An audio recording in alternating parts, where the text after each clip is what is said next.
భారత్ మాతాకి జై. జై శ్రీరామ్.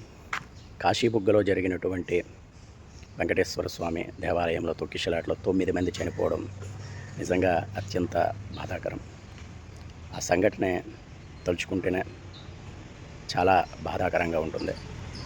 ఇది తెలుసుకున్నటువంటి మన ప్రధానమంత్రి నరేంద్ర మోదీ గారు క్షేత్రగతులకు ఒక 50,000 రూపాయలు, అలాగే చనిపోయిన వాళ్ళకి ఒక 2 లక్షల రూపాయలు ప్రకటించడం జరిగింది.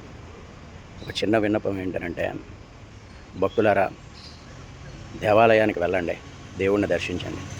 కానీ ఒక పుణ్యదినం నాడే భగవంతుడి దేవాలయానికి వెళ్తే ఏదో జరిగిపోద్ది అన్నటువంటి మూఢనమ్మకాల నుంచి బయటకు రండి. 365 రోజులు భగవంతుడిని దర్శించడానికి మంచి రోజులే.